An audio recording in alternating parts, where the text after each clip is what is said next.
Senhor e Mestre, onde está o temor, o respeito reverente que me é devido? Questiona o Senhor dos Exércitos a vós, sacerdotes. Ora, sois vós que desprezais o meu nome, trazendo comida impura ao meu altar, e ainda assim indagam, de que maneira te desonramos, quando de fato estáis declarando mediante a vossa atitude, que a mesa do Senhor é sem importância e desprezível. Quando ofereceis em sacrifício um animal cego, isso não é errado? E quando ofereceis animais aleijados ou doentes, isso também não é errado? Ora, vai e apresenta-os ao vosso governador humano. Será que ele ficará feliz com tal presente? Ele terá satisfação em atendê-los? Questiona o Eterno Todo-Poderoso. Suplicai, pois, agora mesmo, graça e favor de Deus, para que tenha compaixão de nós. Com esse tipo de oferta, será que ele vos atenderá? Indaga o Senhor dos Exércitos. Ah, se houvesse uma pessoa entre vós que fechasse as portas do templo. Assim, ao menos não acenderia o fogo do meu altar inutilmente. Afinal, não tem em vós o menor prazer. Afirma o Senhor dos Exércitos, e não aceitarei as vossas ofertas desse jeito. Pois do Oriente ao Ocidente, grande é o meu nome entre as nações. Aleluia! Em toda parte, incenso especial é queimado, e ofertas puras são trazidas em adoração ao meu nome. Porquanto grande será o meu nome entre todas as nações da terra, declara o Senhor dos Exércitos. Mas vós profanais o meu nome quando dizeis, a mesa de Deus é impura e seu alimento é desprezível. E ainda murmurais, que canseira! E zombais do cerimonial, acusa o Senhor dos Exércitos, quando trazeis como oferta animais roubados, aleijados e doentes, e ofereceis isso em sacrifício. Imaginais mesmo que eu deveria aceitá-los de vossas mãos? Questiona o Senhor. Maldito seja o enganador que, tendo no rebanho um macho sem defeito, promete oferecê-lo, mas acaba sacrificando para mim um animal defeituoso ou doente. Adverte o Eterno dos Exércitos, pois eu sou o grande rei, e o meu nome deve ser temido entre todas as nações da terra. Vamos orar. Senhor Jesus, muito obrigada, Pai. Muito obrigada porque o Senhor continua falando com a tua igreja. Muito obrigada, Senhor Jesus, porque quando o Senhor fala, os montes se estremecem. O universo é criado pelo poder da tua palavra. Coxos andam, cegos veem, mortos ressuscitam. Nós cremos no poder que há no teu evangelho. Nós queremos hoje, Senhor Jesus, ouvir a tua voz. Nós queremos ser transformados, Senhor Jesus, pelo poder que há na tua palavra. Fala conosco, com a tua igreja, com a tua noiva, Senhor, porque nós queremos ouvir a tua voz. Nós estamos dispostos a te obedecer. Quebra o coração, Senhor Jesus, que ainda não se rendeu completamente a ti. Que nessa noite as vendas possam ser tiradas dos nossos olhos, os nossos ouvidos possam ser destampados para ouvir a tua palavra. É o que te oro e já te agradeço no teu santo nome. Amém. O profeta Malaquias, ele surge 100 anos depois do povo babilônico sair do cativeiro. O tempo dos milagres haviam passado com Elias e Eliseu. Agora, o cativeiro era apenas uma lembrança, uma memória amarga daquele povo. Essa não era a geração que saiu de lá. Eles haviam se esquecido das grandes coisas que o Senhor tinha feito. Eles ficaram enfadados de servir ao Senhor. Eles mantinham os cerimoniais, eles mantinham tudo que a religião exigia, mas o seu coração estava longe de Deus. Eles ofereciam qualquer coisa, eles serviam de qualquer jeito.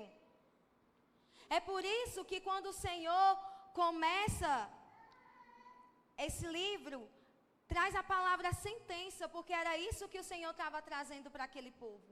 Uma sentença. Já que eles estavam tão longe do Senhor, eles estavam tão longe que eles não se importavam mais com o que era oferecido. Eles estavam presentes, eles faziam tudo conforme era dito, mas verdadeiramente o seu coração, a sua mente não estava ali. Muitos de nós achamos que estar aqui na igreja é o suficiente. Fazer parte do ministério de louvor é suficiente. Pregar a palavra é o suficiente. Ser do ministério de jovens, de senhoras, de crianças é o suficiente. Mas a verdade é que só existe um tipo de pessoa que o Senhor procura: os adoradores que o adoram em espírito e em verdade. Era um tempo de apatia e sonolência espiritual. Na verdade, tanto a liderança quanto o povo estavam vivendo uma espécie de tupor espiritual. Não era algo que era só da parte do povo, mas aqueles que foram separados por Deus para servir no templo, também estavam servindo ao Senhor de qualquer jeito. Eles conheciam a palavra de Deus, eles conheciam a lei, eles sabiam a maneira correta de se fazer. Mas mesmo assim, eles permitiam que o povo oferecesse a Deus qualquer coisa. Então, o povo começou, eles observavam as promessas que foram feitas por Ezequiel, por Isaías e por Jeremias, e viam que estavam tão distante. O templo de Salomão era grandioso, glorioso, e o templo agora que foi restaurado era pequeno. O povo estava na terra, mas a posse da terra ainda não tinha sido concretizada. Então eles olhavam para tudo aquilo e eles se perguntavam: onde estavam a glória de outrora? E isso tudo esfriava os seus corações. Então eles começaram a cultuar a Deus de qualquer jeito. Perderam o zelo e a motivação que marcaram a época da volta do cativeiro. Se nós lermos os salmos, alguns salmos, eles foram escritos logo nesse período. E nós vemos a devoção, o amor, a alegria que aquele povo tinha por ter voltado à sua terra. Mas agora, depois de 100 anos, eles perderam esse zelo, essa devoção, essa motivação. Gente, eu falo rápido. Se eu estiver falando rápido... Um certo pregador, o nome dele é inglês, eu não vou falar, retrata que esse tempo, como apesar do templo ter sido reconstruído em 516 a.C., o sistema de culto restaurado de maneira digna por Esdras em 457 a.C., e o muro da cidade foi reconstruído por Neemias em 444, o estado espiritual dos judeus estava de novo em um nível muito baixo. Se nós lemos a Bíblia, nós percebemos que o povo de Israel sempre teve essa inconstância na adoração. Para eles, o Senhor sempre tinha que estar fazendo algo novo. O Senhor sempre tinha que estar falando. E às vezes, mesmo com o Senhor operando no seu meio, mesmo com o Senhor fazendo sinais e maravilhas, eles ainda não se rendiam, não adoravam o Senhor verdadeiramente. Bastava uma coisinha e eles se voltavam a outros deuses. Aqui, eles não se voltaram a outros deuses, mas eles perderam a devoção pelo Senhor. A moral mostrava-se frouxa e havia frequentes contatos comprometedores com os pagãos circunvizinhos. Durante a leitura de Malaquias, vamos perceber que ao menos 2 vezes Deus diz que não aceitaria as ofertas desse povo. É nesse tempo, o pastor, na semana passada e na semana anterior, trouxe esse contexto. É nesse período que o Senhor, ele levanta Malaquias. Quando o Senhor, ele levanta um profeta, o desejo do Senhor era usar esse homem para que esse homem falasse com o povo, para que esse povo voltasse a sua consciência aos preceitos de Deus em arrependimento e devoção. O livro de Malaquias, ele pode ser dividido em 3 partes. A primeira, ele denunciou a corrupção do povo. A segunda, aponta diretamente para Cristo. E a 3, ele convoca o povo ao arrependimento. E assim a gente vai meditar na declaração de Deus e no questionamento dos sacerdotes. Esse livro, ele foi escrito há milhares de anos atrás, mas a mensagem dele é tão atual. E eu sei que quando a gente fala sobre cultos que não são verdadeiros cultos a Deus, nós vamos pensar logo nas igrejas das paredes pretas, que tem jogo de luzes, que traz cantor mudando para cantar, para servir na sua igreja. Vamos falar das igrejas agora, que aceita que qualquer um sirva ao Senhor, a ceia do Senhor. Nós vemos muito isso nas redes sociais. Mas aqui Malaquias ele está falando para os sacerdotes, para aqueles que estavam servindo no templo. Eles seguiam a lei. Então essa mensagem não é apenas para aqueles que nitidamente não estão cultuando ao Senhor, mas também são para aqueles que estão servindo ao Senhor de maneira religiosa, mas não verdadeira. E você pode falar assim, mas a gente vive no tempo da graça, agora tudo é permitido. Se a gente lê o Novo Testamento, só o que nós vamos ver são ordenanças do Senhor. Porque a graça, ela não só nos possibilita viver a vida do jeito que a gente quer. Você é livre. Não se coloque de novo em julgo de escravidão. Mas a graça te possibilita a cumprir aquilo que o Senhor deseja de você. Quando nós abrimos o Novo Testamento, nós vemos através do apóstolo Paulo, o Senhor falar, maridos, amem as suas esposas como Cristo amou a igreja. Mulheres, se submetam aos seus maridos como a igreja se submete a Cristo. Filho, honra teu pai e tua mãe. Tá ouvindo, Rodrigo? Filhos, não irritei aos vossos filhos, né? Pais, não irritei aos vossos filhos. Quando vocês se juntarem para cear, esperem uns pelos outros. Homem, examine-se, pois o homem é a si mesmo. Quem tem fome, come em casa. Irmã Tiane sempre fala isso. Quem tem fome, come em casa. Aí você vem me dizer que no Novo Testamento a gente pode cultuar a Deus de qualquer jeito? Claro que não. A graça de Deus, ela nos tornou salvos. Agora você é salvo. Você tem que andar conforme a palavra de Deus diz. Não de maneira religiosa, mas de maneira rendida ao Senhor. Se você está aqui porque você está com medo de amanhã a irmã Tiane ligar para você e dizer que você está desviado porque você não veio para o culto, não venha. Já sei, mas a gente tem que vir mesmo sem vontade. O Senhor não está recebendo a tua oferta. Porque tem que ser em espírito e em verdade. É esse tipo de adoração. O que tem te afastado, o que tem tirado de você, o desejo de você estar aqui verdadeiramente. A gente está aqui, a nossa cabeça está em casa, a gente olha no celular, a gente se olha no espelho, a gente arruma o cabelo, a gente compra uma roupa nova, a mais cara que tiver, a gente compra a sandália, achando que essas coisas para o Senhor importam. Isso para o Senhor não é nada, você está gastando o seu dinheiro, você está ficando endividado. Experiência. Mas vamos lá. O Senhor Malaquias inicia a sua mensagem fazendo uma declaração. Ele traz duas figuras de imagem, que é o pai e o servo. O pai, ele traz essa imagem de afeição. A gente sente afeição pelo nosso pai. A gente cresce, aprende a admirar. Eu sei que nem todos nós tivemos o privilégio de ter pais admiráveis. Mas eu tenho certeza que em algum momento você teve contato com alguém que se tornou seu pai e você começou a admirar. Então o Senhor traz essa imagem para despertar justamente isso nesse povo. De afeição, de amor, de honra. Nós crescemos e nós ouvimos que nós temos que honrar os nossos pais, que nós devemos obediência a eles. E ele traz também essa imagem de servo e de senhor, essa imagem de respeito. Você não vai chegar para o seu patrão e tratar ele como você trata um amigo. Mesmo que você tenha um certo nível de intimidade, você entende que ele, numa escala, ele tem uma autoridade maior. Então você vai respeitá-lo. Quando ele te dá uma ordem, você cumpre, porque ele é o seu patrão. E assim era que o Senhor esperava que fosse.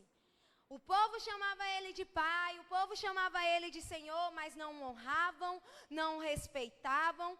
E desde o início, Deus tratou Israel como um filho amado, tirando eles do Egito, dando-lhes uma herança, proteção, revelação sobrenatural e uma missão especial. Quando o Senhor, ele chama Abraão, ele dá uma missão para aqueles descendentes de Abraão. Através de ti, todas as famílias da terra serão abençoadas. O desejo do Senhor era que nesse relacionamento que ele teria com Israel, as outras nações reconheceriam o quão grande, o quão amável ele era. Mas se o povo dele tratava ele como qualquer coisa, o que se esperar daqueles que não o conheciam? Então, Malaquias aparece nesse tempo. E durante 2 vezes, nesses versículos que nós lemos, Deus diz: o meu nome é grande ou temível. Porque o Senhor, ele tem zelo pelo seu nome. O Senhor, ele tem zelo pelo nome dele. A gente acha que não falar o nome de Deus em vão é não falar, ai meu Deus, Deus direto. Mas na verdade não tornar o nome de Deus em vão vai além disso, é as nossas atitudes. Como nós nos comportamos, como nós demonstramos o Deus que nós servimos para os outros. Isso também é não tornar o nome de Deus em vão. Se a gente se comporta igual ou pior do que as pessoas que estão lá fora, o que as pessoas vão pensar do nosso Deus? Porque muitas vezes a gente acha que é só a gente que vai ficar conhecido como que crente não verdadeiro. Mas a verdade é que as pessoas sempre falam assim: se for para me servir a Deus igual fulano serve, eu não quero. Se Deus aceita isso daí, eu não quero. Vocês já perceberam que quantas pessoas se levantam hoje em dia e abrem igreja? É igreja para isso, igreja para aquilo. Não, essa igreja é inclusiva, aceita todo mundo, venha. Porque eles acham que eles podem servir a Deus de qualquer maneira. Aí você fala assim, é porque eles não leram a palavra direito. Realmente, eles não leram a palavra direito.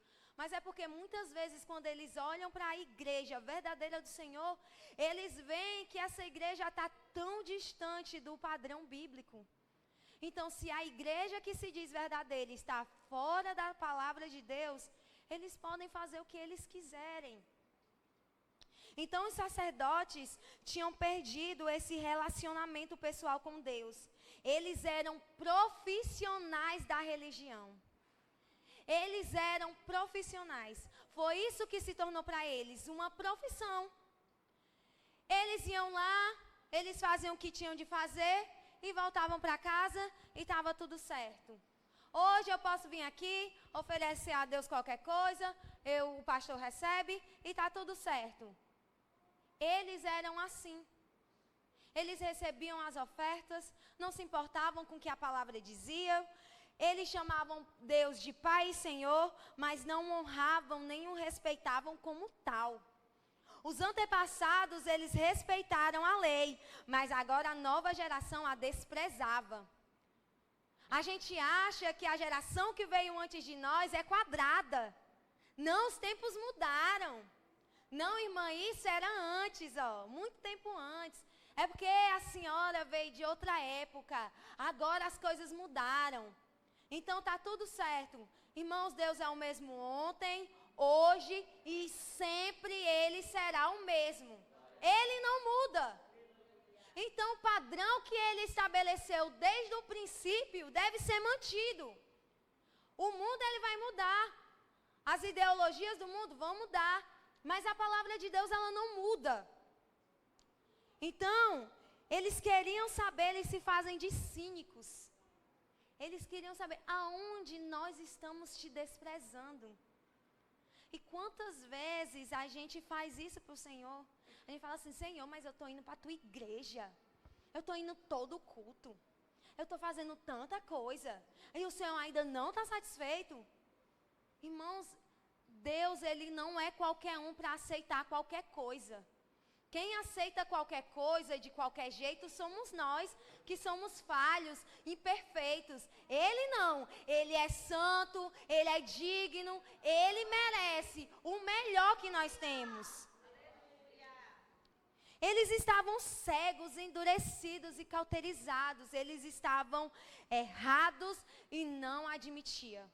O pior cego é aquele que não quer ver.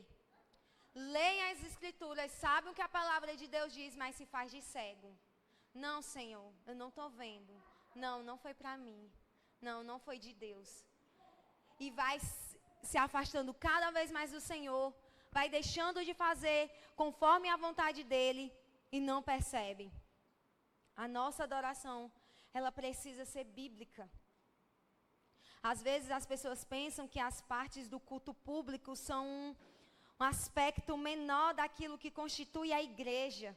Na verdade, o culto a Deus é onde desembocam todas as faces da igreja. É onde desembocam o discipulado, a doutrina, aquilo que acreditamos sobre Deus e sobre a igreja.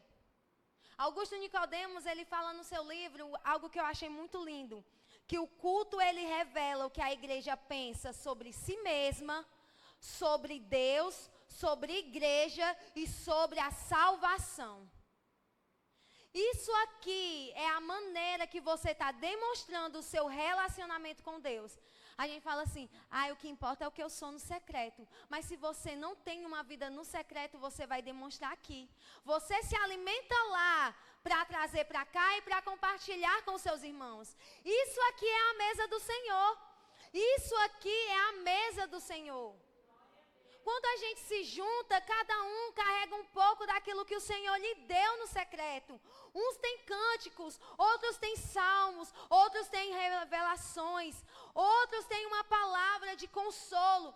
Mas a igreja, ela é a demonstração pública do relacionamento pessoal que cada um de nós temos. E se o nosso relacionamento ele é fraco, o nosso culto vai ser fraco, não importa quem suba aqui, não importa quem cante, não importa o louvor, a igreja ela vai ser fraca e ela vai ser fria espiritual, porque ela não tem vida no secreto. No passado, Caim ofereceu a Deus um culto indigno de Deus. Ele foi repreendido, mas em vez de mudar de vida, ele endureceu-se ainda mais. Caim, ele ofereceu a Deus um culto sem observar os preceitos, ou seja, ofereceu um sacrifício incruento. Além disso, Caim ofereceu um culto a Deus com o coração cheio de ódio e inveja. Caim ofereceu um culto a Deus, mesmo maquinando e praticando o mal. Caim tentou esconder o seu pecado e livrar-se da sua consequência. Mas de Deus ninguém se esconde. Caim, ele matou o seu irmão.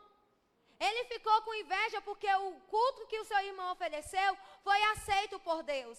E eu pergunto a você, Caim ofereceu o que tinha de ruim? Ele ofereceu o resto? Não, ele seguiu tudo direitinho, mas o seu coração estava longe de Deus. Mas ele não obedeceu os preceitos do Senhor. Coré, Datã e Abirão foram mortos por oferecerem fogo estranho ao Senhor. Está lá em Números 16. O culto é bíblico, ele é anátema. Culto não é show nem entretenimento para agradar a preferência das pessoas. Deus estabeleceu os princípios para o culto. Transgredir esses princípios é um terreno perigoso. A gente vive de conferência em conferência. Tal pregador vai estar em tal igreja. A gente se prepara, a gente cria aquele entusiasmo. Eu sei disso porque eu já fui assim. A gente cria aquele entusiasmo. Se for para pagar, a gente paga. Mas se for para a gente ofertar na igreja, a gente não oferta. Se for para comprar livro, a gente compra. Mas se for para comprar um pratinho que a igreja vende, a gente não compra. A gente cria tudo isso porque a gente aprendeu que culto é entretenimento para nós. Irmãs, o louvor vai ser esse? Eu não gostei desse louvor. Irmãs, a farda vai ser essa? Eu não gostei dessa farda. Irmãs, o culto vai ser lá longe. Não tem ar-condicionado. Não tem ventilador. Eu não vou porque é muito quente. Não está nem lá e já está com calor. Eu não vou não, porque está muito quente. Eu não vou não. Irmã, mas vai estar tal pregador. Então eu vou. Não, irmã, depois a gente vai comer aquela comidinha, né, e tal. Pois eu vou. É assim. Os cultos têm se tornado algo que é para nós.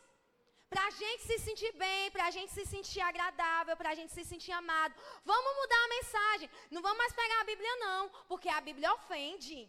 Não, irmão, não prega isso não. Não pode pregar sobre adultério, porque o irmãozinho se ofende. Não pode mais pregar sobre a homossexualidade, que é pecado, porque senão vão ofender. Que se ofendam. Isso é a palavra de Deus. Ou o culto ele segue os preceitos de Deus, ou ele não é um culto, ele é um show. E show quem faz é os que estão lá fora. Agora ficou na moda os cantores cantarem no meio do show louvores a Deus. No outro dia, as páginas gospel do Instagram tá lá, bombardeando. Cantor fulano de tal, trocou a letra da música e botou Yeshua. Cantor fulano de tal, cantou Maranata, ora vem Senhor Jesus no meio do show. Eu pergunto, o Senhor recebeu? Foi adoração? O que estava acontecendo ali era adoração? Não, era um entretenimento, era algo para fortalecer a carne. E aí eles colocaram um louvor. Aí a gente aplaude. Ai, que lindo. Ela tocou a letra da música. Ai, é por isso que eu gosto dela, eu não gosto da outra, porque a outra disse que ia parar o Apocalipse. Eu sempre gostei dela. Isso Deus não aceita. O culto a Deus é mais que um entretenimento. É a demonstração pública do amor e devoção que temos por Ele. O que oferecemos ao Senhor revela o que carregamos em nosso coração. Tudo que nós fazemos demonstra a revelação de Deus que nós temos, o conhecimento do Senhor que nós temos. A gente às vezes tem uma carga bíblica inteira. Nós sabemos a Bíblia de trás para frente, de frente para trás, mas até Satanás sabe a Bíblia de trás para frente e de frente para trás. O que nos muda, o que nos torna diferente dele, é que nós temos o poder de se achegar ao Senhor, de ter relacionamento com Ele. Não basta conhecer. Você precisa viver o que você conhece. Senão isso aqui é em vão. A gente acha que a reforma protestante, ela teve só a ver com a volta às Escrituras, com a salvação pela fé, a justificação pela fé. Na verdade, ela começou assim, mas ela também foi até o culto, chegou nos cultos, porque o culto da Igreja Católica era uma demonstração justamente disso, do que eles acreditavam ser da fé. Na Idade Média, refletia o que ela acreditava acerca da salvação, ou seja, que essa teria de ser medida pela Igreja por meio dos sacramentos e dos sacerdotes ou ministros ou padres católicos. Assim, o culto da Idade Média era a expressão daquilo que se acreditava a respeito da salvação. Se eu posso comprar a salvação, eu posso também comprar a adoração. Eu posso oferecer a Deus qualquer coisa, que está tudo bem. É só eu pagar. Então, na realidade, o culto é a expressão pública do que a igreja acredita sobre Deus. O que você acredita sobre Deus? O que você viu de Deus? Você entende, você compreende, você teve essa revelação da santidade do Senhor, que Ele não aceita qualquer coisa, que é mais do que você vir cumprir um rito religioso, é mais que você cumprir a liturgia. Culto tem que ter ordem e decência, mas não basta isso, tem que ser feito com uma adoração verdadeira, com o coração voltado ao Senhor. O culto é importante, ele é a parte mais importante daquilo que fazemos para Deus. O Senhor, ele fala, através do apóstolo Paulo, que a igreja é a família de Deus. Isso aqui é a família, você está se reunindo para visitar o seu pai. Imagine só, às vezes a gente tem aqueles encontros de família, que vai todo mundo que estava longe se encontrar, para prestar honra, para prestar homenagens ao patriarca da família. Assim é o culto, você está aqui com os seus irmãos para prestar honra ao seu pai. O pai que te redimiu, o pai que tirou do reino das trevas e transportou para o reino do Filho do seu amor, que te deu vestes novas, que te deu um novo nome. Antes você era aquilo, isso, você era fulaninha de tal, agora você tem um nome, você se tornou filho, você é salvo. A gente vai meditar em 4 pontos da resposta de Deus. Eu não sei que horas são, mas vai dar tempo. Vai até meia-noite, igual meu pastor fala. Brincadeira. Primeiro ponto é, Deus dá prova de que estavam desprezando o culto. A lei de Moisés descrevia em vários detalhes e vários termos o tipo de oferta que deveria ser oferecido. Havia oferta queimada, a oferta pelos pecados, a oferta da gratidão, a oferta dos cereais. Para quem não podia oferecer os animais que eram prescritos para a lei, o Senhor ele determinou um animal mais acessível. Porque o Senhor sabia que nem todo mundo poderia oferecer um animal de grande porte, um animal cevado. Então, ele pensou nisso também. Então, a queixa do Senhor não era sobre ser barato, sobre ser pouco. É porque não era bíblico. Porque o Senhor estipulou. Ele pensou nessa possibilidade. O nosso Deus, ele não é pego de surpresa. Mas o povo, mesmo tendo essa legislação minuciosa que Deus havia estipulado, eles ainda transgrediam. Eles ainda queriam dar o seu jeitinho. Então, lá em Deuteronômio, capítulo 17, versículo 1, fala assim: não sacrificarás ao Senhor teu Deus boi ou gado miúdo em que haja defeito ou alguma coisa má, pois a abominação é ao Senhor teu Deus. Irmãos, eles não cresceram sem ouvir isso. Era algo que era ensinado. Quando você for prestar sacrifício ao Senhor, é de tal jeito. Mas eles não obedeciam, porque os sacerdotes que conheciam a lei, que sabiam como era, aceitavam, permitiam. Então a apostasia começa sempre na liderança. As falsas doutrinas começam nos seminários, descem aos púlpitos e daí matam a igreja. É assim. Se a liderança ela se afrouxa, se a liderança começa a permitir isso, começa a permitir aquilo, de repente a igreja ela começa a oferecer ao Senhor qualquer coisa, cultua a Deus de qualquer coisa. De repente você acha que é a roupa. Não, porque a gente só pode ir para a igreja com uma tal roupa. Mas imagine só, se a irmã Tiane e o pastor Josafá permitisse que você viesse de qualquer jeito, com que roupa você viria? E precisa ter essas ordens, essa legislação para não desandar. Você acha que liberdade é você não ter lei, é você não ter ordenanças para cumprir? Isso é como é o nome? Libertinagem. Isso é libertinagem. Ser livre é você optar por obedecer. É você não ser mais escravo das suas vontades, dos seus achismos, do que você quer ou não. Porque quando você lê a palavra de Deus, a sua vontade ela tem que se submeter a ela. Mas a liderança, os sacerdotes perderam o seu temor diante de Deus. Eles permitiam que o povo chegasse e oferecesse a Deus qualquer coisa.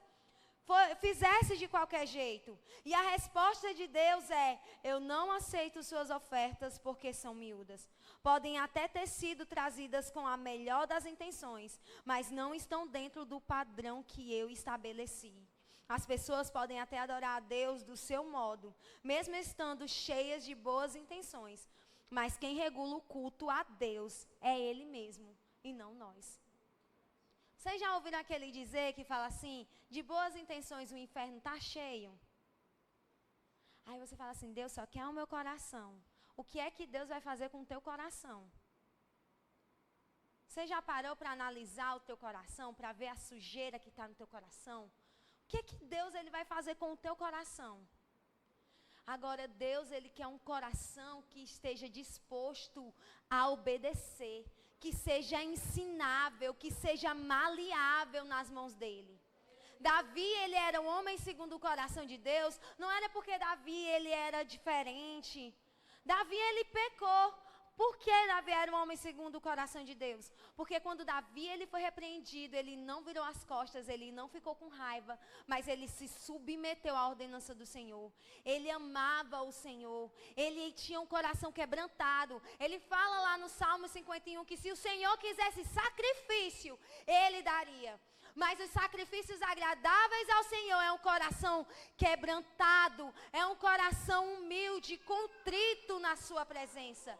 Isso é sacrifício para Deus. Você acha que o que você está oferecendo a Deus, cheio de boa intenção, Deus está recebendo, mas você não está obedecendo o que a palavra de Deus diz, Ele está rejeitando.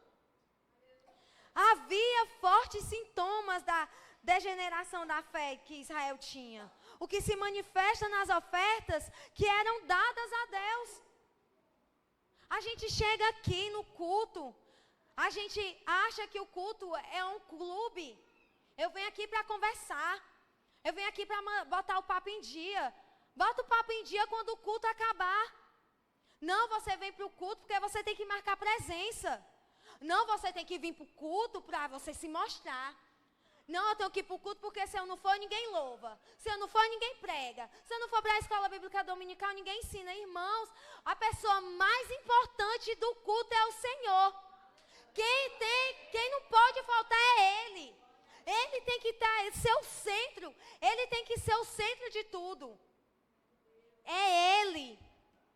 Mas se nós não prestamos um culto verdadeiro ao Senhor, quem vai embora primeiro? Quem é que vai embora? O Gabriel. O Gabriel também vai embora, que o menino é bíblico. Mas o Senhor vai embora, porque Ele não está sendo bem-vindo. A gente monta a igreja, enfeita a igreja, vamos chamar o pregador de fogo, que profetiza até o seu CPF. Vamos trazer a banda do corinho de fogo. Vai todo mundo rodar no manto. E o Senhor não vai estar aqui. Sabe quando Sansão, ele percebeu que a presença de Deus tinha ido embora? Quando Dalila cortou o seu cabelo.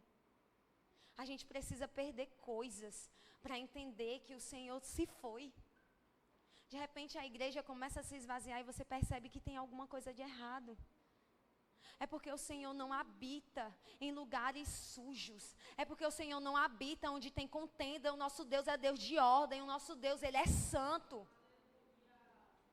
Ele não habita onde tem divisão. Ele não habita onde tem panelinha. Ele não habita onde tem mentira, onde tem pecado encoberto. Ele não habita. O objetivo principal do homem é glorificar a Deus. Por isso o culto é a essência da vida cristã. Exatamente o culto foi deturpado e Deus desonrado. Existem poucas coisas na Bíblia tão reguladas como o culto a Deus. Ele nos deu liberdade em uma série de áreas. Por exemplo, Paulo fala em sua primeira carta aos Coríntios que Deus nos deu liberdade para fazer determinadas coisas que não ferem a fé e que nem devem ser coisas que não ferem a nossa consciência cristã. Cativa na palavra. Se você tem uma consciência que foi cativada para a palavra, você não vai fazer determinadas coisas. Mas não é porque você é obrigada a não fazê-las, mas é porque você está submetido à palavra de Deus. Você é livre. Você tem liberdade. Todas as coisas me são lícitas, mas nem tudo me convém. Como nós vamos saber aquilo que não nos convém? Através da palavra de Deus. Então, essas coisas, elas têm um certo nível de liberdade. Porém, no tocante ao culto, regulado desde o Antigo Testamento, Deus deixa claro que se estiver fora do padrão, Ele não aceita o que lhe é oferecido. Há dois motivos pelos quais Deus não aceita o culto a Ele oferecido. Primeiro, quando não está dentro do padrão que Ele estabeleceu. E segundo, quando está contaminado por uma atitude de desprezo, pouco caso e indiferença. Quando você chega aqui, senta na cadeira e faz tudo, menos adorar o Senhor. Não é só abrir a boca e dizer glória a Deus e aleluia em momentos oportunos. É o seu coração, a sua consciência, o seu corpo está aqui. Jesus, ele fala que há 2 mandamentos que nós temos que cumprir. Eu achava muito bonito, a gente acha muito bonito, a irmã Tiane chamar Jesus de amigo. E eu achava que era porque a irmã Tiane orava demais. Eu achava que a irmã Tiane acordava orando e ia dormir orando. Ela não dormia, só orava. E ela chamava Jesus de amigo. Até que um dia, quando eu fui ler lá em João capítulo 15, o Senhor fala assim: vocês serão meus amigos se fizerem o que eu vos mando. Você pode passar 24 horas de joelho em cima do milho, orando ao Senhor. Se você não obedecer, você não é amigo dele. O culto é assim. Não é de qualquer jeito. Não é qualquer coisa. Nós precisamos estar aqui de fato. Nós temos que amar a Deus com todo o nosso coração, com toda a nossa consciência e com toda a nossa força. Foi assim que ele estabeleceu. Não é só amar a Deus com as nossas palavras. Não é só amar a Deus com o nosso dinheiro. Não é só amar a Deus vindo para a igreja e marcando presença. É amando a Deus como de fato a palavra de Deus diz. Isso é o culto verdadeiro. Quantas vezes a gente vem para cá, a gente zomba de quem está pregando, a gente zomba dos louvores. Porque zombar, gente, não é rir, não é fazer graça. É você não se envolver naquele momento.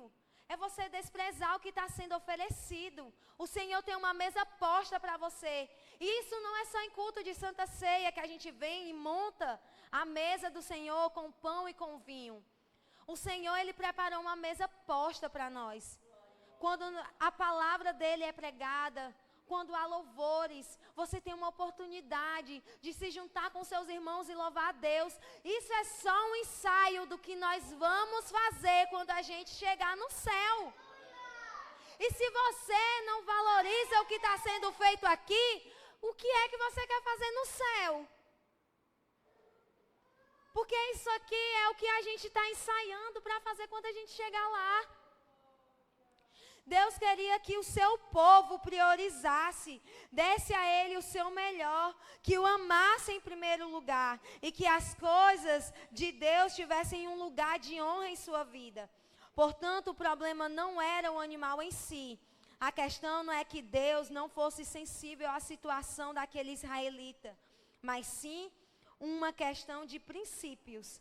Mas o que ele representava naquele momento, a quebra da aliança e da lei. Não é que o Senhor não olhe para a sua situação. Não é que o Senhor não saiba o que você está passando. Ele sabe que isso em determinado momento vai interferir na maneira que você adora. Você está triste, você está mal, você está se perguntando, mas se você não deixa de adorar, o Senhor vai levar em consideração. Agora, o que não pode é ser de qualquer jeito. Não é porque eu estou triste que eu vou mudar a mensagem. Não é porque eu estou abalado que eu vou mudar o louvor. O centro do louvor vai ser voltado para mim. Se o meu consolo não está naquilo que a palavra de Deus diz, nada mais vai consolar. Era isso que o povo fazia. O povo não estava mais dizimando. Com isso, as colheitas estavam fracas. Então, eles estavam passando por um período de dificuldade. Então, eles ofereciam qualquer coisa. Não era isso. Era essa quebra de aliança e de princípios. Os sacerdotes tornaram-se cúmplices do povo em rebaixar o nível do culto que era prestado. E Deus considerava isso como uma falta de respeito e de honra, como desobediência. Irmãos, se os nossos pastores eles fossem cúmplices da nossa falta de devoção, dos nossos pecados, o que seriam de nós? Quando a liderança, eu já disse aqui, ela afrouxa, o que acontece é que toda aquela igreja, ela se perde. Toda aquela igreja, ela começa a cultuar da forma que os sacerdotes cultuam. Eles começam a perceber que se nem eles estão prestando culto da maneira que deveria, por que então que o povo, aqueles que não tinham como chamado zelo pela palavra de Deus, deveriam zelar? Era um retrato do que o povo estava fazendo. O segundo ponto é, Deus diz que não aceitaria aquele tipo de culto. Quando o culto não é aceitável, é melhor fechar a porta da igreja. E está lá no versículo 10. Uma vez eu e a Larissa, a gente estava conversando sobre isso. Quando o pastor anunciou o estudo, a gente se olhou e a gente falou, aquilo que a gente estava falando. Lá no versículo 10, o Senhor fala assim, se houvesse uma pessoa entre vós que fechassem as portas do templo. Em outras palavras, vão embora para casa, pois não quero saber do culto de vocês. Quem dera houvesse um sacerdote que dissesse, basta. Ou oferecemos um culto a Deus com a disposição correta, da maneira como Ele determinou e é digno de receber, ou é melhor fechar as portas para que não se acenda em vão o fogo do altar. O fogo do altar era onde eram queimados os animais. Em seguida, afirma que haverá um dia em que o culto será de acordo com a sua vontade. Hoje nós prestamos o culto de qualquer jeito, mas haverá um dia, quando houver a plena restauração, isso é quando o nosso Senhor Jesus, Ele voltar. O culto, ele vai ser verdadeiro. E só vai estar lá quem o adorou verdadeiramente. Porque, como eu disse, quem aceita qualquer coisa somos nós. A gente sabe que a igreja é lugar para, se você aceitar a pessoa, venha de qualquer jeito. Mas você precisa ser transformado, porque quando você decide entregar a sua vida para Jesus, Ele não vai aceitar menos que uma transformação verdadeira. Na sua forma de pensar, na sua forma de se vestir, na sua forma de se comportar. Tudo isso o Senhor leva em consideração. A gente acha que é só mudar a roupa, é só mudar o que é externo, é só vir. Vamos mudar. Antes, no domingo, eu ia para a praia, agora eu venho para a EBD. Mas a gente continua com os mesmos comportamentos, a gente continua do mesmo jeito, a gente continua com o coração longe. A gente abre igreja, porque a gente acha que o povo vai adorar a Deus. Mas aquele povo está lá só por estar. A gente vê a apatia do povo no olhar. As pessoas não têm mais vontade, zelo, entusiasmo de servir ao Senhor. E se isso entristece a nós que estamos aqui, imagine a Deus. Imagine o Senhor. Como Ele deve se sentir? Em algumas traduções da Bíblia, sentem dificuldade de colocar os verbos no presente, pois quando é dito que em todo lugar entre as nações é queimado incenso e são trazidas ofertas para Deus, supostamente teríamos um problema teológico ao dizer que Deus aceita o culto pagão. Porque as outras nações, elas tinham seus próprios deuses. Elas queimavam incensos, elas prestavam culto aos seus deuses. Malaquias está olhando aqui para o futuro, para o dia em que o culto a Deus será restaurado. Não naqueles dias, mas naquele grande dia quando Deus vier para reunir para sempre seu povo, Ele receberá a adoração verdadeira.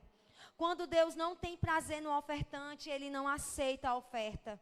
Deus rejeitou a oferta porque primeiro Ele rejeitou o ofertante. Foi assim com Caim, lá em Gênesis capítulo 4, versículo 5. O profeta Samuel disse que